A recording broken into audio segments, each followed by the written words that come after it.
we try to make sense of them. The following pages are my attempt to do just that. A wash in it. Molly's wisdom teeth had just been pulled. Cheeks still puffy, she bypassed the red carpet, but she was there. John Hughes was there, too, in a pink sport coat with padded shoulders, a large music-clef pin on his wide lapel. His mullet was blow-dried into a flip just above the shoulders. John Cryer was happily mugging for the cameras, wearing a Western-style string tie, shirt collar turned up. Annie Potts was all smiles. And there were others, celebrities not associated with the movie, eager to be seen at the showbiz event du jour. Cher, Michael J. Fox, a bare-chested George Michael. Pretty in Pink was my fourth movie and my first Hollywood premiere. I'd just been flown in from New York.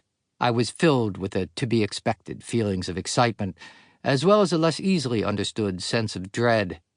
It seems probable that one of the studio publicists working the event made sure that someone snapped my photo as I slid along the edge of the red carpet, my eyes on the ground. Yet I'm not aware of a single photo of me from the screening. There was certainly no paparazzi shouting out my name, clamoring for just one more shot. I had been to Mann's Chinese Theater before and placed my hands in the cement imprints made by the old-time movie stars in the courtyard out front. Jimmy Stewart's fingers were a little long, however Steve McQueen's hand fit just right. But I'd never been seated among an audience of 1,000 savvy industry types to watch a movie in which I appeared. About two-thirds of the way back in the packed theater, I took a seat as near the aisle as I could get. Not long after the lights went down and the opening credits began, I mumbled apologies as I climbed over several sets of knees and darted up the aisle. A few stragglers were getting their free popcorn in the lobby as I pushed open the glass door and lunged out into the cool late January night. The red carpet, site of such excitement just a short while earlier, was deserted. The velvet ropes that had held dozens of photographers at bay now stood guard over nothing. Nearby, a few clusters of tourists were laying their hands on the imprints of the immortals, laughing, taking snapshots with clunky flash cameras. At the curb, giant Klieg lights still beamed up into the heavens. In my ill-fitting black blazer and skinny tie, I searched up and down Hollywood Boulevard, looking for a place to hide.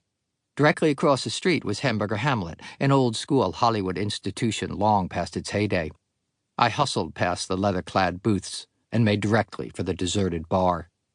Over the next 90 minutes, I downed more than a few straight vodkas on the rocks and kept my head down.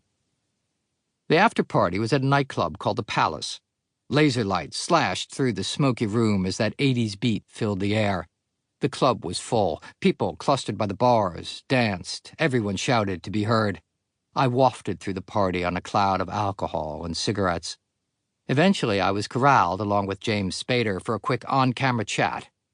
James and I had become close during filming. He was a fellow East Coaster. I felt comfortable with him. For reasons that made sense only in a world created by MTV in the 1980s, Fee Waybill, the lead singer of The Tubes, was conducting interviews and had the unenviable task of trying to get James and me to speak coherently about the movie, or anything at all. James rambled on in his charming, patrician fashion about a car he had once owned. I swayed back and forth, drunk and anxious, blowing cigarette smoke, and trying not to appear frozen by the few benign questions that were lobbed my way. In a career of bad interviews, this one was particularly inept. It didn't matter. The movie was about to become a hit, and success would land hard upon me. Over the next several years, I would ride high and get tumbled and tossed in the backwash. What would happen over that brief period of time would grow to define me in the eyes of a great many, as well as in my own estimation, for a long, long time to come. Discovering it. As a 9-year-old fourth grader at Lincoln Elementary School in my hometown of Westfield, New Jersey, I had little theatrical ambition. Not even after I saw the entire 6th grade gather on the stage of the school's gymnasium to perform Three Dog Night's recent hit, Jeremiah Was a Bullfrog, more properly known, of course, as Joy to the World. My oldest brother, Stephen, was the one in the third row wearing the multicolored bell-bottoms of which he was rightfully proud. The class sang along to a record, but only their exuberant voices could be heard. They were a smash hit and became instant stars around the water fountain. All through this year of 1971, I had a wild crush on Dana Crawford. It was my first experience with distracting preoccupation and inexplicable longing. To keep listening to this audiobook for free, click the link in the description. It will take you to a free Audible trial where you can listen to this and many other books for free for 30 days.